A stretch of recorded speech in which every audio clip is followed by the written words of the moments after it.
معناتها بدي اشوفه، انا بحب حديثه للشيخ. فاجت عم تحكي لي انه بشهر رمضان، يعني كانت بغير رمضان بتمر من سوق الحميديه تفوت على محل بقداش تاكل بوزه. فقالت لي بشهر رمضان انا ما بدي فوت على بقداش، يعني عم بيحترمونا كدين، يعني على غير ديننا بس بيحترموا ديانتنا. فمشيت على الطرف الثاني، شافها صاحب المحل نادى لها تعالي اكل. لا برمضان انا ما فوت. قال لي تعالي شوفي الشوفه اللي جوا. فقالت لي فتت لجوا، هالجلبيه والحجاب وكله عم ياكل. حتى اذا في عذر ما بيحل لها تاكل قدام الناس. يعني في شيء اسمه اي نعم، الانسان بده يحترم الشهر الفضيل. حتى المسافر لما بيوصل على بلده ولو وصل عند الظهر بده يمسك عن الطعام والشراب، ما عاد يحل له ياكل. والمرأة اللي بتكون مثلا بالعذر إذا نطفت مثلا عند الظهر عند العصر بدها تمسك عن الطعام والشراب. فالشهر له احترامه. اي نعم. ايه سبحان الله. قالت لي والله فتت لقيت نظرة جوا، يعني منظر مزري جدا. اي نعم. قاعدين تلاقي حاطين راسهم براس الزبادي نازلين على قطع وبلع وسف، ولا كأنه في رمضان ولا كأنه في شيء. سبحان الله. يعني اي نعم.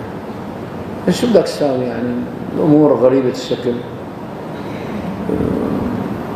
واحد نادالي يمكن شيء 15 يوم من أسبوعين، قال لي شيخ متوفى نعم ابن عمته، فقال لي مشان تجي على العزاء. قال له إن شاء الله. قال لي مات بنفس المرض تبعك. قال الله يبشرك بالخير. خرب بيت قلبه على الدفشة. يعني الواحد يقول للثاني نعم. يعني يوم الجمعة جاني رجل قال لي شيخ يعني الحمد لله بالمرض هذا عم يصير فيه شفاء، يعني وعم يصير فيه كذا وأعداد كثير. يعني أحكي لك كلمة يعني قلت لي مات بنفس المرض تبعه. يعني قال الله يبشرك بالخير. خذوا لي لعند أحد الأخوة، رحت لعنده حامليني اثنين، واحد من يميني واحد من يساري، حناكي وفختي ووبوا عيني بالطول. اي نعم. قال مشان يوصل الصوت لعنده ما عم يوصل. ما عم تسمعني؟ سمعتك قال شوية فرحت لعنده، يعني مبين عليه هربان من تحت ايدين سيدنا عزرائيل، عايف حالي. ففتت لعنده سبحان الله. اي نعم. قال لي شيخ؟ قلت له نعم. قال لي لا الحمد لله اليوم احسن. قلت يا رجل هي لعبتي انا فوت على المرضى بقول له ان شاء الله احسن وبقول له كذا. اي نعم. جاي تقول لي احسن، مو شايف حالي بالمرايه. اي نعم. فهي الكلمه الطيبه حلوه. سيدنا عمر بن عبد العزيز رضي الله تعالى عنه دخل عليه رجل في مرض موته وقال يا امير المؤمنين مرضك هذا مات فيه فلان وفلان وفلان. فقال اذا دخلت على احد فلا تحدثه بمثل ما حدثتني.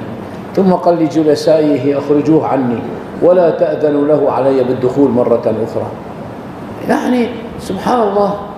يعني الكلمة الحلوة طالعة والكلمة الدج طالعة. اي نعم. يعني فسبحان الله. يعني الكلام اللطيف حلو. اي نعم. لو ما عم تصوروا كنا هلا حدثناكم بحديث بس عم تصوروا.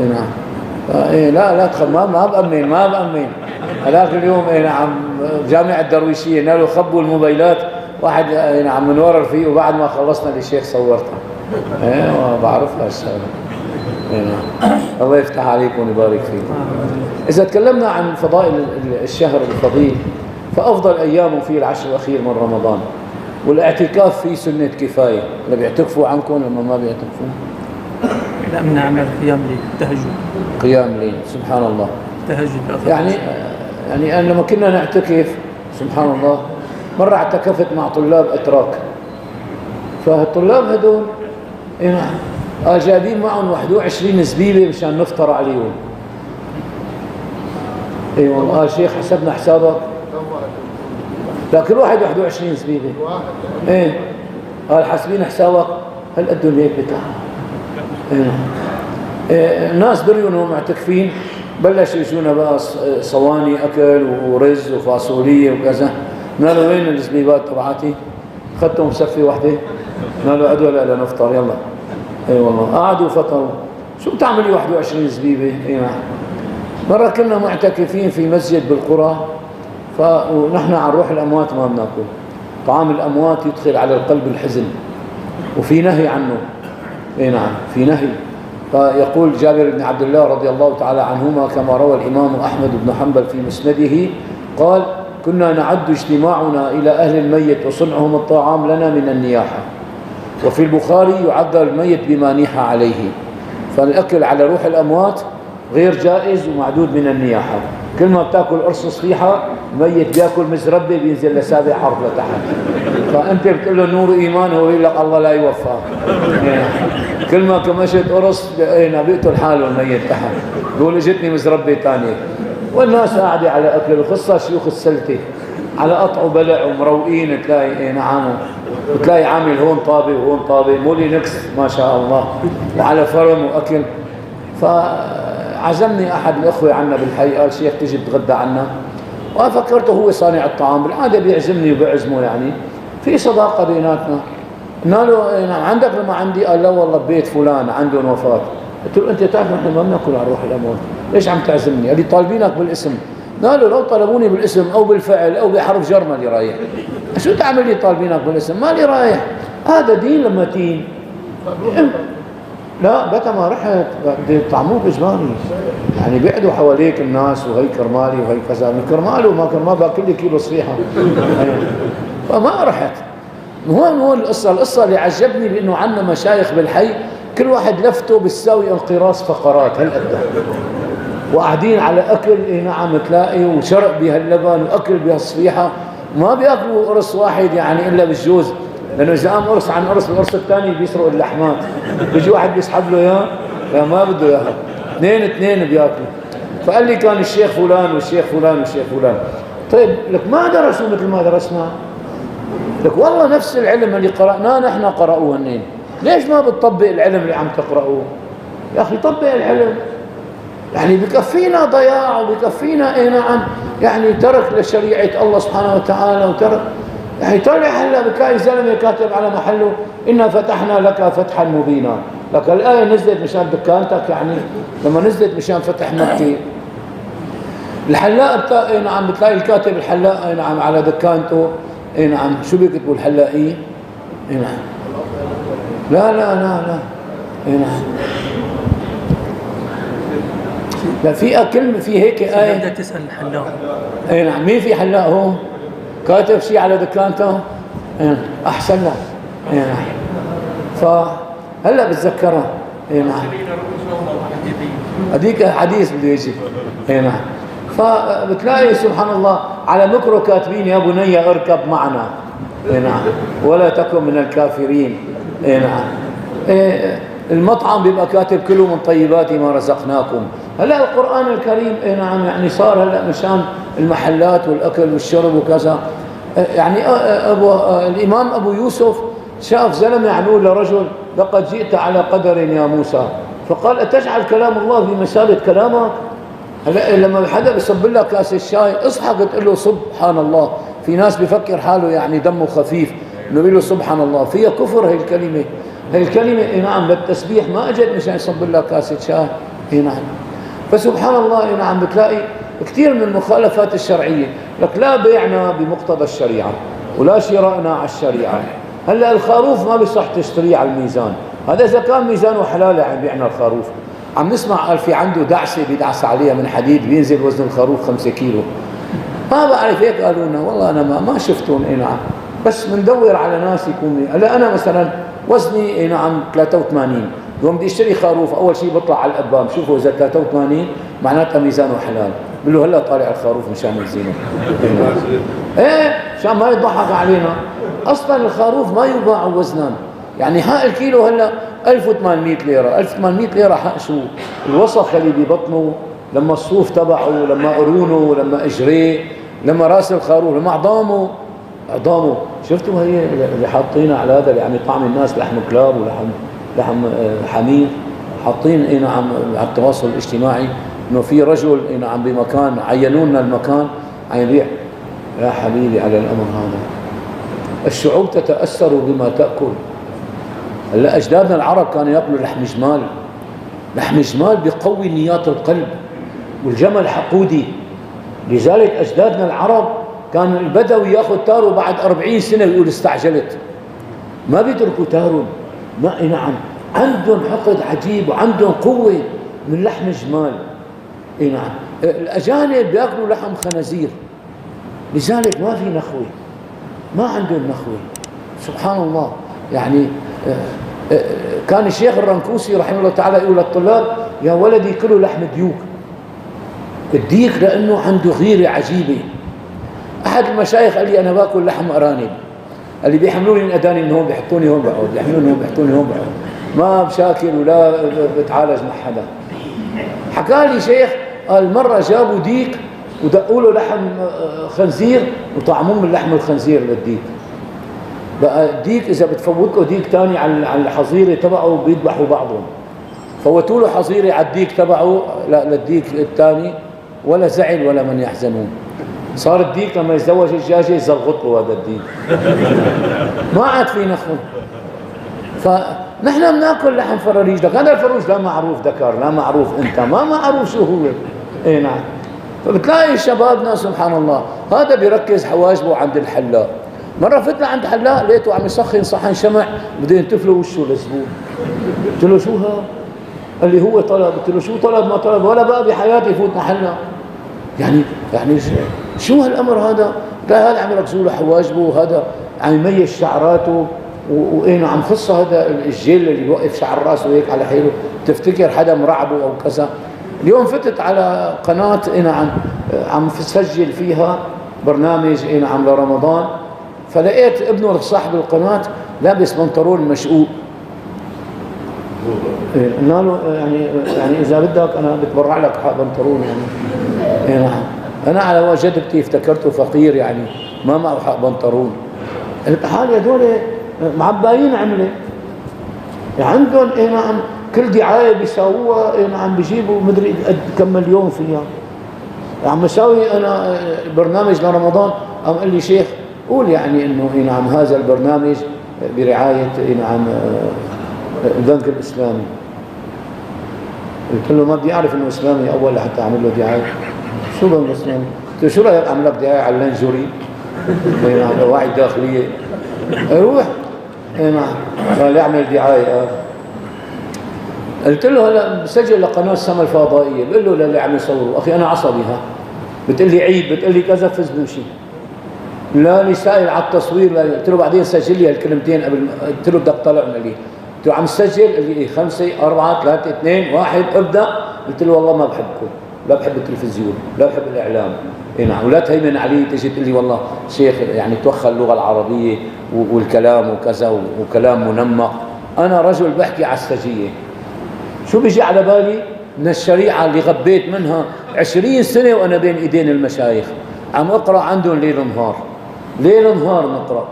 وننزل نعم تلاقي غير رمضان ننزل تلاقي ندق الباب على الشيخ: نزلوا معي على الجامع، نسحر نعم نصلي الفجر، تمنا قاعدين ليطلع الشمس، نصلي الضحى، بعدين نتوزع على اشغالنا، نقرا ونحفظ. نعم هذا العلم ما بيجي بالسهل. نعم مرة في شيخ شفته نعم بيلبس جبة بيلبس عمامة، قلنا له: عمي درست سيدي؟ قال: والله ما درست. وهو كبير في السن. قال: شفت الشيخ بدر الدين الحسني بسوق الحميدية ماشي ومعه طلابه، بس شفته صرت عالم. شلون صرت عالم بس شفته؟ شفنا مشايخ كتير إذا ما حفظنا العلم ما بتزبط معه. نعم. والشيء بالشيء يذكر على اللي شاف الصالحين.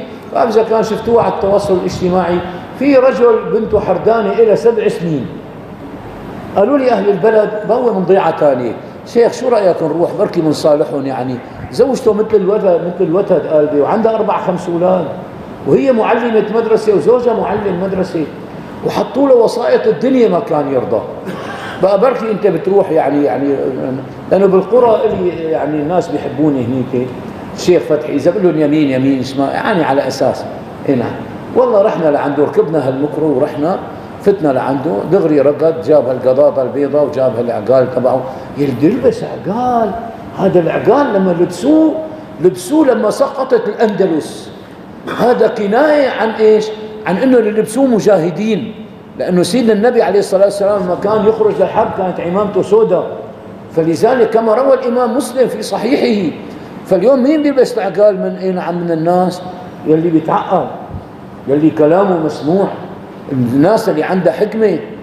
فراح ولبس العقال. أنا قلت لحالي يا سلام، معناتها الزلمة كلمتين خلاص قعدت وتميت، قال الله وقال رسول الله، قال الله وقال. طلع على لساني شعر، قلنا له سيدنا شوي، لك له يا رجل الله يسامحك، يعني بنتك هي أنا بدي حننك على بنتك؟ طيب شو صار ببنتك؟ يعني نعم أولادها محرومين من أبوهم، يعني بيصير الحياة. قال لي أقول لك شغلة، قال لي الشيخ عبد العزيز أبا زيد اجى قعد نفس مكان. قلت له سيدنا الشيخ عبد العزيز اجى قعد هون؟ قال لي إيه؟ مين الشيخ عبد العزيز أبا زيد؟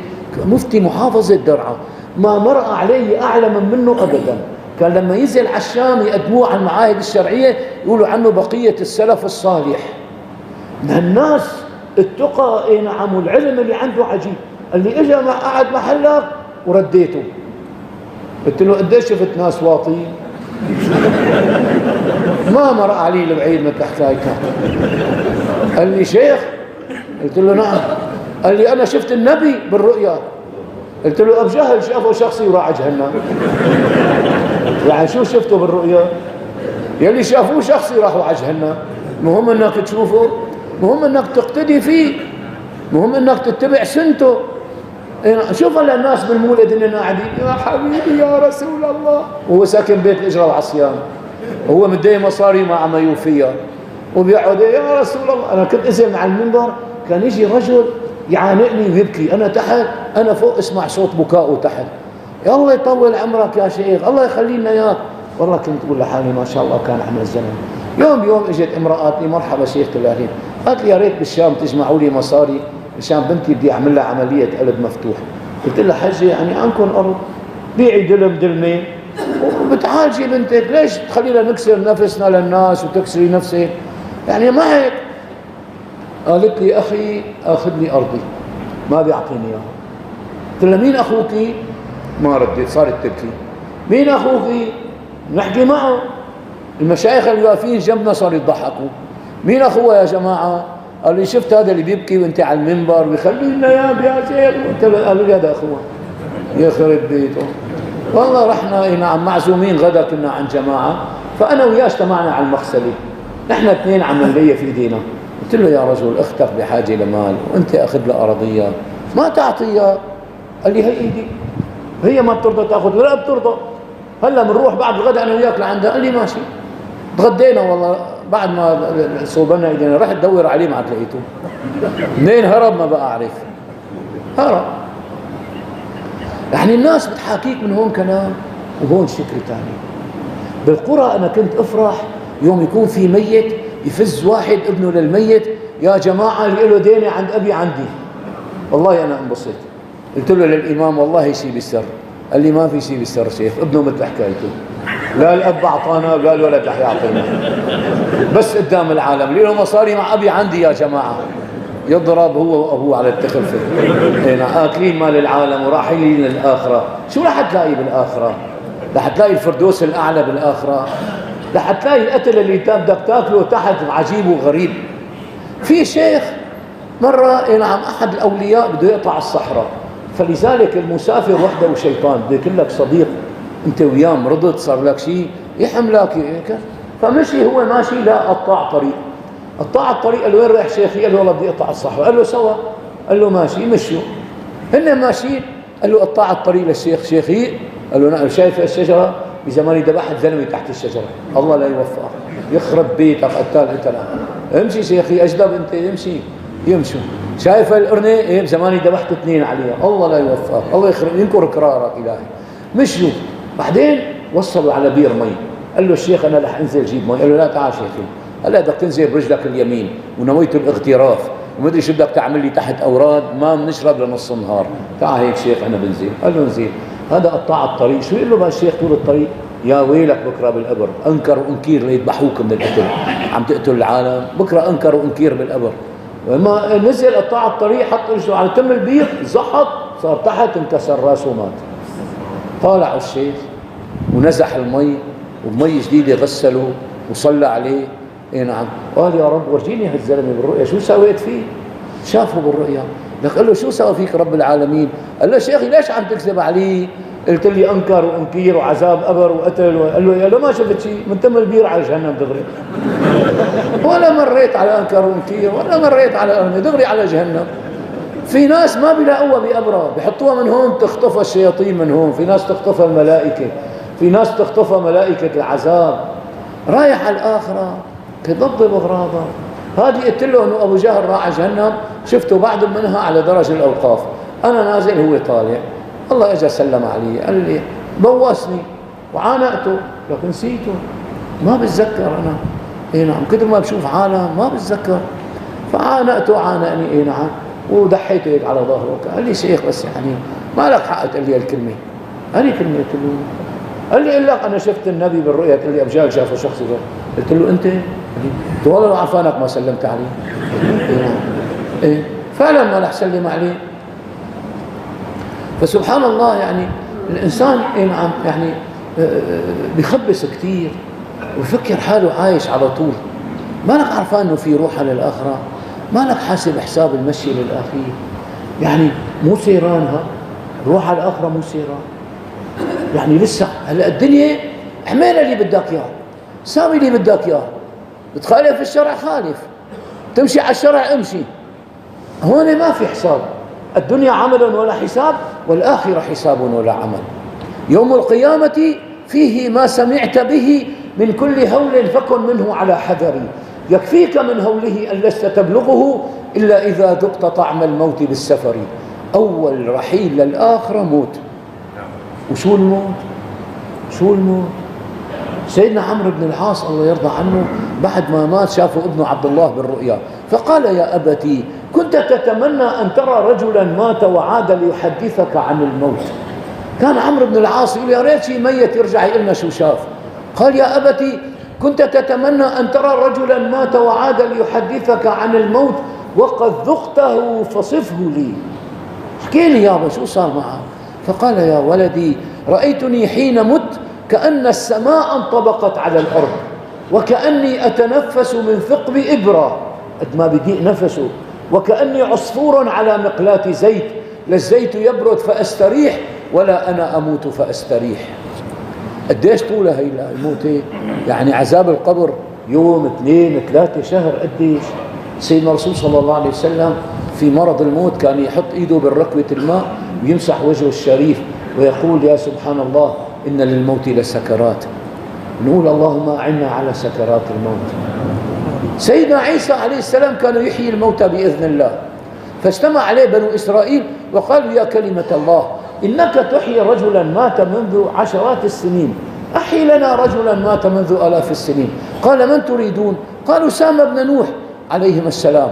وقف على أكمة من تراب، الله سبحانه وتعالى هداه عليها ونادى يا سام قم بإذن الله، وإذا بالتراب يقوم فكان بشرا سويا، بس شعراته بيض، لحيته بيضة وشعره أبيض وحواجبه بيض.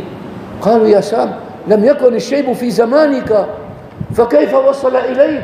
أول من رأى الشيب أبونا إبراهيم الخليل عليه السلام قال ربي ما هذا؟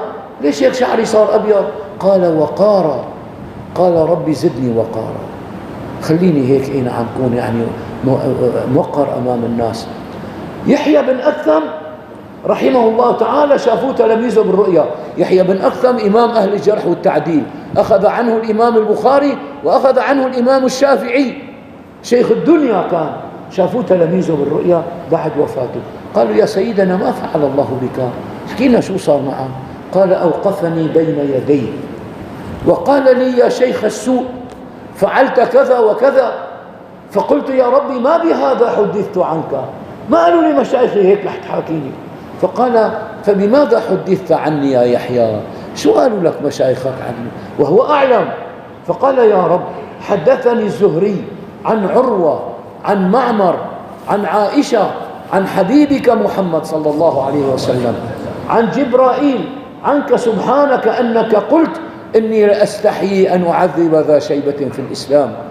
فقال له الله سبحانه وتعالى صدق جبريل، وصدق محمد، وصدقت عائشة، وصدق عروة، وصدق معمر، وصدق الزهري: قد غفرت لك يا يحيى. إذا الله سبحانه وتعالى بيستحي من الشايب، لك الشايب ما حله يستحي من الله بقى. لك كبارنا ليش هيك كبارنا؟ لك كبارنا غريبين بيكذبوا وبياكلوا أموال العالم ومصيبة كبيرة. كل ما الزلمة كبر كل ما. مرة أنا كنت بجامع مقام الأربعين، كانوا يجوا لعندي أحيانا النسوان بالأيام الفضيلة بليلة القدر، نعم بليلة الوقفة، يجوا يحيوا الليلة عندي فوق، يجي لهم شي 200 مرة ومعهم مزاهر إلى خشخيش هيك وينشدوا عليها على أنغام صيدلي يا صيدلي، وعواضي عوازي الفلفل ويا طه يا حلو والحاصودة، يعملوا مولد يعني هيك، وبالأخير يوزعوا ملبس وتقبل الله. شو تقبل الله؟ ما بعرف، مو تقبل الله. نعم. نعم. وهذا الدف اللي فيه الخشخيش يعني برقص هذا. فمرة كنت عم ساوي قهوة بالمطبخ وهن مبلشين ده، أنا سكرت المطبخ على حالي وبلشت هز، ما حدا شايفني. لكن هل هذا ديننا يا جماعة؟ هالمزاهر وهالغني والرقص يعني مشية، بيحبوا الله مع راحتهم، ما علي شيء، مو مشكلة. ففاتوا على 40 لجوا، قالت لي الشيخة تبعهم: سيدنا ليش 40؟ مشان شو 40؟ أنا 40 محراب. قلت لها: حدثني جدي، قال لي: يا ولدي بيجي الصبي من بطن أمه راكبه 40 عفريت، كل ما كبر سنة بينزل عنه عفريت، ليصير الزلمة عمره 40 سنة بيكمل وبيعقل. تجي المرأة من بطن أمها ما فيها ولا عفريت، كل ما كبرت سنة بيركبها عفريت. قلت لها: قديش عمرك حجي؟ قالت لي: 80 سنة. قلت لها: ما شاء الله راكبك 80 عفريت. قالت لي: مين حدثك؟ قلت لها: جدي. قالت لي: هيك بجدك. طيب بس نكبر ما بدنا نعقل. ثم الشباب شعبة من الجنون. الشباب نعم بتلاقي أحيانا نعم في جهل، في هوى نفس. طيب ونحن يعني الحياء حلو وهو من النساء أجمل. نعم. وأيضا تلاقي سبحان الله يعني المعصية سيئة جدا وهي من كبار السن أسوأ. يعني سبحان الله، يعني شفت كبار ما عليهم الطعمة. هلا إذا ما في عقل واحد ما بيعرف يميز، أخي ترتيب الله سبحانه وتعالى. أنا شفت من الشيوخ العشائر يلي يمشي معهم أكبر واحد سنا، كانوا يحترموا كبير السن. هلا كبير السن مسكين يعني نعم. مرة ركبت تاكسي عمومي مع رجل لك عمره شي 90 سنة، لك قلت له: يا زلمه والله ماني خايف لا تفوتني شيء بحيط، تجيك جلطة على غفلة أو تفوتني شيء بشجرة وهي. ما تروح تقعد ببيتك. قال لي: شيخ، قال لي: هلا شوفني لما فوت على البيت بعد شغلي، حامل بإيدي فواكه، حامل بإيدي خبز، حامل بإيدي حلو. قال لي: كله بيرقد علي. قال لي: ما أكون قاعد بالبيت بطال ما حدا بيقيمني من أرضي، لا حدا بيحكي معي كلمة، وبينبح صوتي ليجيبوا لي كاسة مي ما حدا بيرد علي. قال لي: شوف ساعتها نعم. فالكبير كبير بيبقى يعني كان بزمانه الكبير سبحان الله تلاقيش مسموع الكلمة كذا. فأنا شفت ناس كبار بالسن بس ما في رأس مال، ما بيعرف يحكي. فشو بيقولوا له؟ بياخذوه معهم مثلا رايحين جاها على عشيرة تانية: عمي بتفوت لجوا بتقول السلام عليكم وبتقعد ساكت ما بتحكي ولا كلمة، وبس نمشي بتقول السلام عليكم تمشي، لا تشارك بشيء أبدا، لأن إذا شارك رح يخلص الدنيا. ما في رأس مال، دقيم على الزاوية يحط على الراوية.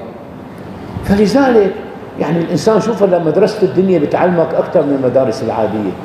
للأسف بيسألوني أحيانا لك أطباء ومهندسين وصيادلة وقضاة بيسألوني عن السبت في قرية من القرى، فأنا بسأل الطلاب: شو رح تخطب اليوم الجمعة؟ بسألهم يوم الخميس. يوم السبت بسألوا: تميت على نفس الخطبة شو قلت شو كذا؟ فعم أسأله: أنت شو رح تخطب؟ هو بيخطب بقرية فيها ساحرة مكارة بيجوها من الخليج، الناس بيجوا بيحضروا عندها. نعم. وشوف بقى مطوفرة بالعملة، ما هي رزقة الثعلب من كتاف الحمار. بيجوا الحمير وبيعطوها مصاري وهي مروقة عليهم بقى وبتحط بها العملة بالصناديق. نعم. فقال لي: رح أخطب عن السحر. بالقرى الخطبة بتطلع برات الجامع، بالمدينة عنا لا. نعم. ما بيطالعوا الخطبة إلا إذا كنت مدعوم، يعني أنت بيطالعوا لك الخطبة. أما إذا درويش هيك نعم تلاقي يا دوب الإذاعة عنا تسمع آخر واحد. فقال لي: رح أخطب عن السحر. قال لي: وطالع الميكروفون لعندها وهي جارة الجامع بدها تسمعه. قلت له هلا ما بتلاقيها غير فايته من الشباك، في عنده مندلون، بتلاقي فايته من الشباك راكبه مقشه وفايته لعندها، بتوقف مواجه المنبر تبعك وانت عم تخطب، هي بتقول بارا بارا بارا بارا. قلت له انت بتفع بيطلع منك دخنه بتصير صوص ترقد على الدرج. يعني هلا نحن نحكي وبنمزح، المشايخ بيمزحوا مو انه ما بيمزحوا، يعني يعني عم نمشي مئات الكيلومترات وبنمشي رايحين جايين بالدعوه، يعني اذا نكت لك نكته وحكيت لك شغله ما مقبوله، يعني شو حياتنا كلها جد يعني. ف ماله يوم السبت شو صار معه؟ قال لي والله، هو قال لي انا بدي اقول له اعلم انك تسمعينني الان يا فاجره. فقلت له هيك بدك تقولها ليك؟ قلت لك هي راكبه مشي. قال لي لما وصلت على الكلمه اللي طلعت على المندلون. قال لي عرفان ما رح تفوت، بس هيك يعني ردة فعل انه رح تفوت راكبه مشي هنا. فسبحان الله هدول السحرة بتلاقي ايش يعني عايشين من معاناة الناس. واللي بيزيد عن الحرامية بتاخذوا المنجمين، اذا الحرامي ما شاف نسيله اسوارة نسيله شغلة المنجم بياخذها. وللأسف بتلاقي ايش يعني قرى كتير مريت عليها نعم بتلاقيهم يعني بدهم يحتكموا مثلا مين سرقوا مين نهبوا مين قتل مين ضرب على المنجمين. المنجم هو بيحكم بيناتهم. وما أفلح الساحر حيث أتى، الساحر ما بيأفلح.